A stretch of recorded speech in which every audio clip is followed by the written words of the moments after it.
नमस्कार दोस्तों, हमारे चैनल पर आपका स्वागत है। आज हम आए हैं शुक्रताल, जो उत्तर प्रदेश के मुजफ्फरनगर ज़िले में स्थित है। ये स्थान मुजफ्फरनगर से लगभग 30 किलोमीटर दूर स्थित है। यह गंगा नदी के तट पर बना हुआ है। यह बहुत ही प्राचीन और पवित्र जो है तीर्थ स्थल है। इसी जगह पर अर्जुन के पुत्र अभिमन्यु के पुत्र राजा परीक्षित, जिन्हें यह श्राप मिला था कि 1 सप्ताह के अंदर ही उनकी तक्षक नाग के काटने से मृत्यु हो जाएगी। तो तब उन्होंने महर्षि श्री सुखदेव जिसके मुख से भागवत कथा का श्रवण किया था। गंगा नदी के तट पर एक विशाल वट वृक्ष के नीचे एक मंदिर का निर्माण करवाया गया और उसी मंदिर में बैठकर सुखदेव जी से राजा परीक्षित ने भागवत कथा सुनी थी। आज हम उसी स्थल पर जाएंगे। बहुत ही सुंदर रास्ता, बहुत ही यहाँ पर मतलब चारों तरफ हरियाली, पेड़ पौधे। तो देखिए, ऐसे हम पहुँच गए।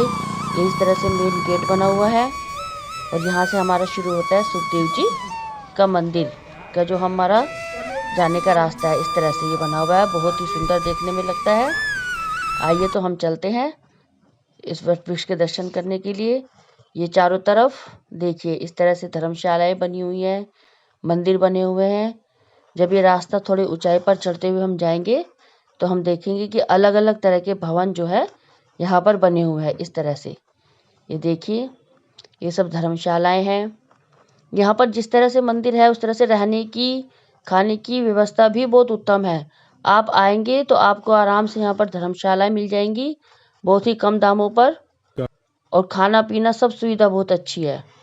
अब हम देखेंगे कि यहाँ पर किस तरह से परिसर में ये राम मंदिर, इसके आगे चलते हैं हम। ये देखिए शिव जी का मंदिर, बहुत ही भव्य मंदिर आपको दिखाई देंगे यहाँ पर। ये देखिए शिव जी का कितना बड़ा मंदिर है पूरे। अब यहाँ से मंदिर आ जाते हैं सुखदेव जी का। बहुत अलग अलग राज्यों से बसें आती हैं यहाँ पर, पूरे यात्रीगण यात्रा करते हुए। एक धाम की तरह, जिस तरह से धामों पर बस जाती हैं, यहाँ पर आए हुए देखिए आप किस तरह से सब। ये अभी इन सीढ़ियों से ऊपर चढ़ते हुए जब हम जाएंगे तो यहाँ पर हमारा जो है वो वट वृक्ष आएगा। 5,500 साल पुराना वट वृक्ष है ये देखिए, ये हमारा माता का मंदिर है। आगे देखिए मेरा मंदिर जाने का रास्ता, यहाँ पर आपको लिखा हुआ दिख जाएगा। अब हम ऊपर जाएंगे। ये हमारी भागवत पीठ है। यहाँ पर अलग अलग तरह की भागवत यहाँ पर होती रहती है। सब आते हैं यहाँ पर, पूरी बस लेकर आते हैं सब, यहाँ पर भागवत कथा करवाते हैं। लोग बोलते हैं यहाँ पर कि हमारा ये कार्य सिद्ध होगा तो हम यहाँ भागवत कथा करवाएंगे, और जब उनकी इच्छा की पूर्ति होती है तो भागवत कथा करवाते हैं। यहाँ भागवत कथा करवाने का और सुनने का बहुत ज़्यादा महत्व है। ये देखिए कितना विशाल वट वृक्ष ये रहा हमारा, कितनी पूरे मंदिर में फैला हुआ है ये। इसे जो है, जो मंदिर का निर्माण करवाया गया है वो भी उसे बचा कर करवाया गया है वट वृक्ष को। ये देखिए कितना विशाल वट वृक्ष। इसके नीचे सब आते हैं, अपनी इच्छा पूर्ति के लिए कलावा बांधे जाता है। यह मान्यता है कि यहाँ पर कलावा बांधने से सभी की इच्छा पूर्ण होती है। ये सुखदेव जी और राजा परीक्षित जी का मंदिर है। यहीं पर बैठकर सुखदेव जी ने राजा परीक्षित जी को भागवत कथा सुनाई थी पहली बार। कलयुग में पहली बार जो भागवत कथा सुनाई गई थी वो इसी मंदिर में सुनाई गई थी। यहीं से जो है भागवत कथा का आरंभ हुआ था। ये मंदिर है बहुत ही प्राचीन। इस तरह से हम दर्शन करेंगे। रविंद्र जी, इसका इतिहास अब जो हम है पंडित जी से कुछ पूछेंगे। वो महाभारत काल से जुड़ा इस हुआ तरह है। से इस मंदिर का निर्माण जब हुआ। महाभारत चल रहा था तो अंतिम अवस्था में अश्वत्थामा ने पांडव समझ के पांडवों के पुत्रों का वध कर दिया था। उसके बाद में अश्वत्थामा की मणि निकाल दी, चोटी काट दी, उनका अपमान करके निकाल दिया। तो उसको मालूम था पांडव अमर है नहीं। अश्वत्थामा को मालूम है पांडव अमर है नहीं। अभिमन्यु चक्र के लिए मारा गया है। उत्तरा गर्भवती है, तो उत्तरा के ऊपर ब्रह्मास्त्र का प्रयोग कर दिया। तो भगवान ने उस बालक के गर्भ में रक्षा की। वो बालक आगे चल के परीक्षित के नाम से विख्यात हुआ। परीक्षित के समय में कलयुग का आगमन हुआ और कलयुग की वजह से ही परीक्षित से एक ऋषि का अपमान हुआ। समीक ऋषि का गले में सर्प डाल दिया। उन ऋषि के पुत्र ने श्राप दिया, सर्प डाला तो सर्प के काटने से मृत्यु हो जाएगी 7 दिवस के अंदर। फिर राजा परीक्षित राजपाट जन्मेजय को देके हस्तिनापुर का इस स्थल पे आया था। ये स्थल जो था संत महात्माओं का भजन का केंद्र था। जैसे नैमिषारण क्षेत्र है जी। संत महात्माओं का भजन का केंद्र, इस क्षेत्र का ये था। जी। आपने एक कथा सुनी होगी, पढ़ी होगी। कभी हस्तिनापुर के राजा हुए थे दुष्यंत। जी। दुष्यंत राजा शिकार खेलते खेलते कर्णव ऋषि के आश्रम में गए। शकुंतला से भेंट हुई, गंधर्व विधि से विवाह हुआ, निशानी के तौर पे राशि चिन्ह अंगूठी दी। उसी समय दुर्वासा ऋषि वहाँ पे आए, उनका स्वागत नहीं हुआ। दुर्वासा ने शकुंतला को श्राप दे दिया, जिस राजकुमार के समय हमें भूल रही, एक दिन यही भूल जाएगा। तो जब उसे मिलने जा रही थी हस्तिनापुर शकुंतला दुष्यंत से, तो उसकी अंगूठी गिर गई नदी पे। तो महाकवि कालिदास ने अभिज्ञान शकुंतला में शाकावतार वर्णन किया। तो राजा परीक्षित यहाँ पे आए, त्रिकालदर्शी संत महात्मा प्रकट हुआ। मेरी मुक्ति कैसे होगी? मैं प्रेत नहीं बनना चाहता, संसार में इस नाम से नहीं जाना चाहता। जिन पांडवों की पग पग पे रक्षा की, उस पांडव वंश में भी ऐसे दुर्बुद्धि राजा हुए कि संत महात्मा का अपमान करके आज प्रेत बना कर रहा है। कुछ तो उपाय करो कि जिसने घर में रक्षा करे उनका ध्यान करो। भगवान का ध्यान किया। भगवान सुखदेव मुनि के रूप में प्रकट हुआ, संत रूप में। 6 दिन तक भगवान की कथा सुनाई। 7वें दिवस से क्रिया सिखाई, अष्टांग योग। अपने इच्छा से प्राण निकाल दिए। तक्षका राजा बैठा, जाकर डंक मारा तो मोरे क्या हमारा उसमें प्राण तो है ही नहीं। तो श्राप भी पूरा हुआ, उनको मोक्ष मिल गया। जो फल भगवान के साथ में रहने से पांडवों को नहीं मिल पाया, वो फल परीक्षित को प्राप्त हो गया। पांडवों को मिला स्वर्ग, परीक्षित को मिला मोक्ष। स्वर्ग का मतलब होता है ऐशो आराम युक्त जीवन, और मोक्ष का जीव का सदा सदा के लिए छुटकारा। तो भागवत क्या है? संसारिक कामनाएं पूरी करती है। किसी की अकाल मृत्यु हुई तो मुक्ति दिलाने वाली है। अगर विधि विधान के अनुसार श्रवण मनन चिंतन किया जाए तो मोक्ष भी प्राप्त किया जा सकता है। ये है 5 वेद व्यास की पत्नी। इस वट वृक्ष पर अपनी मनोकामना की पूर्ति के लिए लोग कलावा भी बांधते हैं, और यह मान्यता है कि उनकी इच्छाएं जरूर पूरी होती हैं। अब आइए आपको मंदिर परिसर में जो हमारे मंदिर बने हैं वो दिखाते हैं। ये देखिए कितना सुंदर श्री कृष्ण जी का मंदिर है बना हुआ है। यहाँ पर बहुत ही भव्य दर्शन है इनके जो आप कर रहे हैं। इस तरह से ये कथा सुनते हुए सभी ऋषि मुनि हैं यहाँ पर इस मंदिर में। देखिए कितने सुंदर, बहुत ही भव्य मंदिर है यह। और बहुत कई तरह के मंदिर यहाँ पर बने हुए हैं इसके आसपास। अब आपको हम दिखाते हैं धन्यवाद। ये मंदिर। यह हनुमान जी का मंदिर है, बहुत प्राचीन मंदिर है। ये सब इसी वट वृक्ष के चारों तरफ बने हुए हैं। ये मंदिर छोटे छोटे हनुमान जी के, श्री कृष्ण जी का बहुत ही प्राचीनतम मंदिर, बहुत भव्य दर्शन। ये देखिए कितना विशाल वट वृक्ष। इस वट वृक्ष की जटाएं नहीं आती, ये इसकी खासियत है। इस पर पतझड़ नहीं आता, एक एक पत्ता इसका हरा भरा। पूरे मंदिर परिसर को इसने जो है मतलब घेरा रखा है एक तरह से। ये देखिए कलावा लोगों ने बांधा हुआ है यहाँ पर। अपनी मनोकामना की पूर्ति के लिए लोग बांधते हैं यहाँ पर, और इनकी इच्छाएं जो है वो अवश्य ही पूरी होती हैं। इस तरह से देखिए मंदिर परिसर है यहाँ पर। ये योगी आदित्यनाथ जी, इस मंदिर परिसर में सबकी ये फोटो लगी हुई है। जो जो भी यहाँ पर आए हुए हैं मान्यगण, जितने भी हमारे प्रधानमंत्री, ये देखिए इंदिरा गांधी जी भी यहाँ पर आई हैं, उनकी भी लगी हुई है। इस तरह से ये लगाया गया है यहाँ पर, सबकी अलग अलग फोटो लगाई गई है यहाँ पर। ये यहाँ पर ये पुस्तकालय भी है, यहाँ पर आप अलग अलग पुस्तक कर सकते हैं। ये प्रसाद की दुकानें हैं। ये नीचे मंदिर, ये एक यज्ञशाला है। यहाँ पर जो है यज्ञ होते रहते हैं। ये देखिए कितनी विशाल यज्ञशाला है यहाँ पर। यहाँ पर यज्ञ बड़े बड़े होते हैं। यहाँ पर यज्ञों का आयोजन किया जाता है। इस तरह से जब भागवत कथा समाप्त होती है तो यज्ञ यहीं पर किए जाते हैं। जितने भी यज्ञ हवन जो भी हैं वो यहीं पर होंगी। ये यहाँ की गौशाला है। देखिए कितनी हष्ट पुष्ट गायें, कितनी सुंदर। यहाँ इन गायों की देखभाल के लिए यहाँ पर पूरी व्यवस्था की जाती है। बहुत से नौकर रखे जाते हैं। गर्मियों के लिए कूलर, सर्दियों के लिए पूरा इंतजाम किया गया है। ये गौशाला के बाहर का दृश्य है। ये देखिए यह यहाँ पर भंडारा होता है। ये भंडार गृह है। भंडारे का आयोजन किया जाता है यहाँ पर बड़े बड़े। इस तरह से जितने भी लोग यहाँ पर आते हैं, यात्रीगण आते हैं, मंदिर परिसर में रहने वाले लोग, पूरा भंडारा चलता है यहाँ पर। कितनी विशाल जगह है यहाँ पर। ये देखिए ये इनकी रसोई, जहाँ पर भंडारा जो है तैयार किया जाता है। इस तरह से बहुत ही विशाल रूप में यहाँ पर भंडारों का आयोजन किया जाता है। इस तरह से यहाँ पर भोजन की व्यवस्था की जाती है, और लोगों को, आने वाले जितने भी यात्री होते हैं, यहाँ पर रहने वाले होते हैं, जो भी भंडारा आते हैं खाने, उन्हें भंडारों का आयोजन किया जाता है। ये देखिए किस तरह से यात्री आए हुए हैं, दूर दूर से आते हैं लोग यहाँ पर, अलग अलग राज्यों से बसें आती हैं, अपनी उस कन्वेंस से भी लोग आते हैं। इस तरह से कुछ लोग वो होते हैं जो बोल रखते हैं कि हमारी इच्छा पूरी होगी तो हम आएंगे, वो भी आते हैं। ये देखिए इस तरह से बाजार, ये सब सामान आपको यहाँ पर मिल जाएगा, आप यहाँ से खरीद सकते हैं। ये देखिए इस तरह से इलेक्ट्रिक का सामान, लकड़ी का सामान, ये रहा बैग, जो भी चाहें आप यहाँ से ले सकते हैं। यहाँ पर जब हमने इनसे बात की तो उन्होंने हमें बताया कि यहाँ पर जो मेन है वो यहाँ पर तोता खरीदने का यहाँ से बहुत महत्व होता है, क्योंकि जब सुखदेव जी ने राजा परीक्षित जी को एक कहानी सुनाई थी तो वो तोते ने भी सुनी थी, और वो तोता जो है वो अमर हो गया था। तब से यहाँ का जो तोते खरीदने का है उसका विशेष महत्व माना जाता है, तोता खरीदने का यहाँ से। और जो भी यात्री आते हैं वो यहाँ से तोता अवश्य खरीद कर ले जाते हैं। आप भी आए तो ले जा सकते हैं और अपने घर में इसे लगा सकते हैं, तोते को, इसका विशेष महत्व माना गया है। इस तरह से यहाँ की मार्केट है मंदिर के बाहर। ये देखिए ये यहाँ पर भागवत कथा हो रही है। यहाँ पर ये भागवत यहाँ पर चलती रहती है, भागवत कथा।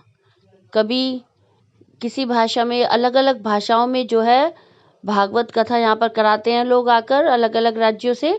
अब ये बंगाली भाषा में हमारी जो है भागवत कथा हो रही थी। अब हम आपको यहाँ के मंदिरों के दर्शन करवाते हैं। ये है हमारा गणेश धाम का मंदिर।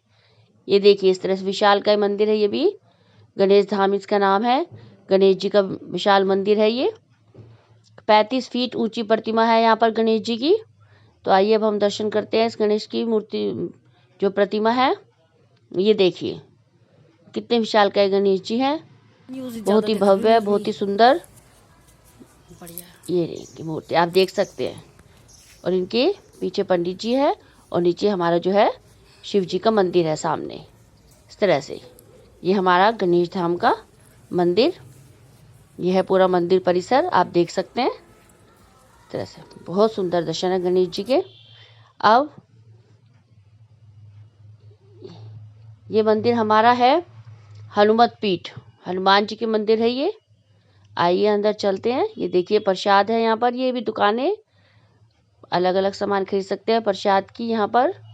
ये देखिए हनुमान जी की मंदिर प्रतिमा, 77 फीट ऊंची प्रतिमा है ये हनुमान जी की। ये देखिए बहुत ही मान्यता है इस मंदिर की, बहुत ज़्यादा। ये है हमारी नक्षत्र वाटिका, बहुत ही प्रसिद्ध वाटिका है ये। आइए हम इसे दिखाते हैं आपको। ये देखिए जैसे ही अंदर आप जाएंगे ये 2 शेर आपको दिखाई देंगे बैठे हुए, ये पहरेदार। ये देखिए इस तरह से आइए वाटिका के दर्शन करेंगे। बहुत ही भव्य तरीके से जो है इस वाटिका का निर्माण किया गया है। जब आप देखेंगे, आएंगे, घूमेंगे तो बहुत आपको अच्छा लगेगा। ये देखिए किस तरह से ये देखिए दोनों तरफ इस तरह की बड़ी बड़ी प्रतिमाएं, ये आपके स्वागत में इस तरह से नजर आएंगे आपको। जो बहुत सुंदर पेड़ पौधे की व्यवस्था, अलग अलग तरह के यहाँ पर पेड़, दुर्लभ वृक्ष इस वाटिका में आपको देखने के लिए मिलेंगे।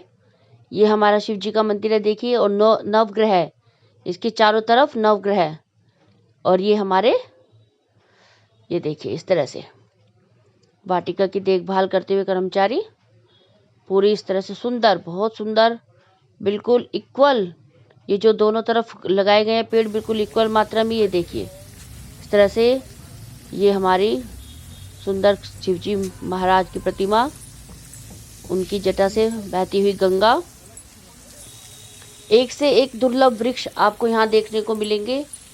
इस वाटिका में कल्प वृक्ष भी आपको देखने को मिलेगा, जो बहुत ही रेयर है, कहीं देखने को मिलता है। कहते हैं, ये देखिए ढाक का, पलाश का, कहते हैं कि अगर कल्प वृक्ष के दर्शन करने मात्र से भी अगर हम अपनी कोई मनोकामना मांगते हैं तो हमारी ज़रूर पूरी होती है। आगे मैं आपको दिखाऊंगी इस वीडियो में। ये देखिए कितना सुंदर मोर, कितनी बड़ी प्रतिमा है मोर की, कितना सुंदर भव्य। इस तरह से ये बैठने के लिए, विश्राम के लिए बनाए गए हैं यहाँ पर। ये रहा यहाँ पर, आगे चलते हैं। ये देखिए ये हमारे हाथी बिल्कुल सजीव ऐसे लगते हैं देखने में, एकदम बहुत ही सुंदर तरीके से बनाई गई है वाटिका। बहुत यहाँ पर रश रहता है, सब आते हैं यहाँ पर घूमने के लिए। ये देखिए, ये रहा, ये हमारा सूरदास जी का आश्रम है। यहाँ पर जो बनाया गया है, इसके मैं आपको दर्शन करवाऊंगी। ये देखिए, शमी का वृक्ष, केले का वृक्ष, बहुत ही रेयर जो वृक्ष होते हैं जिनके हमें दर्शन भी दुर्लभ होते हैं, वो यहाँ पर आपको सब देखने को मिलेंगे। इस वाटिका में आकर आप देख सकते हैं। ये देखिए कितने विशाल वृक्ष हैं यहाँ पर, सब हरे भरे। ये रहे यहाँ पे, ये देखिए बहुत ही अच्छी तरीके से मेंटेन किया गया इसे। ये रहे। हाँ जी, आगे चलिए, देखिए ये मैं आपको दिखाती हूँ। ये देखिए वृक्ष कितने बड़े बड़े सुंदर, बहुत ही दुर्लभ वृक्ष के दर्शन है ये। पलाश के, ढाक का वृक्ष, पलाश के वृक्ष, कल्प वृक्ष, शमी के वृक्ष। ये रहा, ये सूरदास जी का आश्रम है जो यहाँ पर बनाया गया है इस तरह से। ये आपको दर्शन करवाऊंगी मैं भी। ये देखिए, ये रहे, ये सूरदास जी, और ये सभी शिक्षा देते हुए, सभी सुनते हुए कि चारों तरफ ये इनकी कुटिया। ये रही, श्री कृष्ण जी विराजमान है यहाँ पर, शेर है, और ऊपर जो है इनकी वाटिका पर, ये देखिए इनकी कुटिया पर जो है मोर विराजमान है ऊपर। इस तरह से बहुत ही मनोहर दृश्य ये एकदम देखने में लगता है। अगर आप चाहें तो पूरा एक दिन इस वाटिका में घूम सकते हैं आराम से, वो भी आपको कम लगेगा। इतनी सुंदर, इतनी भव्य वाटिका है ये, देखिए देखने में। ये देखिए कितने बंदर आराम से खेलते हुए। यहाँ पर बंदर बहुत ज़्यादा है, इनसे थोड़ा सा सावधान रहना पड़ता है। ये देखिए इस तरह से ये यहाँ पर भूल भुलैया की तरह एक बनाया गया है, जिसमें ऐसे जाएंगे, ऐसे निकलेंगे। ये भी इसका निर्माण किया गया है। अलग अलग शिवलिंग यहाँ पर रखे गए हैं। ये देखिए इस तरह से ये यहाँ पर खेलते हुए आपस में बंदर, ये पूरा आप देख सकते हैं। शुक्र ताल, अलग अलग यहाँ पर जो है खाने पीने के लिए रेस्टोरेंट बनाए गए हैं। अब हम आ जाते हैं धाम की तरफ। घाट, गंगा घाट, ये रहा, ये गंगा जी है। यहाँ पर दूर दूर से लोग आते हैं स्नान करने के लिए। इस समय इसमें पानी कम है, क्योंकि जब मेला लगता है उसके बाद हम गए थे, तो जब मेले के बाद इसे थोड़ा सा पानी कम कर दिया जाता है, सफाई के लिए बंद कर दिया जाता है। अब इसमें थोड़ा थोड़ा ही पानी है, इसकी सफाई जो है वो की जाएगी। ये देखिए, ये रहा यहाँ तक, ये पूरा गंगा घाट है, पूरा भरा रहता है जब ये यहाँ पर मेले लगते हैं या वैसे। अब इस टाइम सफाई का टाइम है, इसको थोड़ा दिन पानी रोककर इसकी सफाई की जाएगी, इसलिए इसमें आप पानी कम है, नहीं तो ये पूरी ऊपर तक पानी का लेवल देखिए। लेकिन फिर भी इतना नहीं होता, आप इसमें स्नान कर सकते हैं अंदर तक जाकर। ये देखिए कितना सुंदर यहाँ पर ये है। ये गंगा घाट है हमारा, जहाँ हमारा जिसमें स्नान करने के लिए लोग यहाँ आते हैं दूर दूर से। ये देखिए इस तरह से ये गंगा के तट पर मंदिर बना हुआ है। स्नान करते हुए ये गंगा माता का मंदिर है। यहाँ प्रसाद की दुकानें भी होती हैं, सब आते हैं प्रसाद चढ़ाते हैं, गंगा जी में जोत लगाते हैं। अब ये देखिए माता का मंदिर है, ये रहा। एक तरफ हनुमान जी विराजमान है, एक तरफ शनि देवता विराजमान है। ये अंदर माता जी के भव्य दर्शन, माता के मंदिर, ये देखिए। और एक विशालकाय शिवलिंग, ये देखिए। जितने भी आप अगर यहाँ आए तो आपको यहाँ पर ई रिक्शा भी चलती है, जिसमें एक लोकल में आप घूम सकते हैं। उसमें 100-150 रुपये लेता है, वो ज़्यादा नहीं, चार्जेस भी बहुत कम होते हैं। और वो आपको आसपास के जितने भी मंदिर होंगे वो सब दिखाएंगे, लोकल के घुमाएंगे। अगर आप अपनी कन्वेंस से नहीं जाते हैं, बस में जाते हैं, और आप चाहें कि हम एक ही दिन में ये आसपास के सारे मंदिर घूमें, तो आप ई रिक्शा में जा सकते हैं। ई रिक्शा चलती है, यहाँ पर फैसिलिटीज़ अवेलेबल है। अब हम गए थे जब हमने देखा तो कि आप उसमें घूम सकते हैं। देखिए विशालकाय माता के मंदिर, सारे मंदिरों के दर्शन करवाएंगे आप को, जितने भी आसपास मंदिर हैं। ये बहुत देखने योग्य मंदिर सारे, ये दर्शन दुर्लभ दर्शन जिनके होते हैं। ये देखिए गणेश जी का मंदिर ये आगे है, ये रहा। अब हम आपको दिखाएंगे ये शिव जी के मंदिर। ये देखिए, ये इसके अंदर स्थित विराजमान है शिवलिंग बड़ा। इस टाइम हम गए थे तो अभी बंद था। ये रहा यहाँ पर, नहीं तो यहाँ आप जल चढ़ा सकते हैं, प्रसाद चढ़ा सकते हैं। ये देखिए, ओम नमः शिवाय पूरा इस तरह से चारों तरफ इसमें लिखा हुआ है। ये देखिए, ये है ये शिव धाम, शिव जी का बड़ा मंदिर। ये देखिए शिव जी की कितनी विशालकाय मूर्ति, कितने मतलब बहुत ही ज़्यादा मंत्रमुग्ध करने वाले मंदिर, दर्शनीय जिसे कह सकते हैं, देखने योग्य, दर्शन करने योग्य, मन को शांति इतनी मिलती है। यहाँ पर आश्रम है, इसके अंदर गुरुकुल जिसमें बच्चे पढ़ने आते हैं। इस तरह से ये पूरा बना हुआ है अंदर, यहाँ सब बच्चे पढ़ने आते हैं, काम कर रहे हैं। ये देखिए, मेरी वीडियो बना दे यहाँ पे। ये शिव जी का विशालकाय मंदिर। ये आप इस तरह से दर्शन कीजिए। ये देखिए शिव जी के ये रे मंदिर, ये बहुत ही सुंदर। ये सब मंदिर आप यहाँ पर आएंगे तो सबके दर्शन आप कर सकते हैं, घूम सकते हैं पूरा दिन। बहुत अच्छा आपको लगेगा आकर। ये रहा, देखिए इस तरह से श्री शिवाय नमस्तुभ्यम। कहते हैं कि इस मंत्र के जाप से ही सभी कष्टों से मुक्ति मिलती है, इच्छाएं पूर्ण होती हैं। ये चारों तरफ इस तरह से लिखा हुआ है। ये रहा, ये बाहर का दृश्य है। चलता जा, खड़ा मत हो, चलता जा, ऐसे कर ले, कुछ भी कर ले, ऐसे बना दूंगी तेरी वीडियो। हाँ, इस तरह से इसकी परिक्रमा लगाते हैं मंदिर की। विशाल मूर्तियां लगी हुई है पूरे मंदिर परिसर में, ये हम देखेंगे इस तरह से। ये मंदिर के हर कोने में इस तरह से आपको दिख जाएगा। अगर ये वीडियो आपको अच्छी लगे तो लाइक कीजिए, शेयर कीजिए और सब्सक्राइब कीजिए।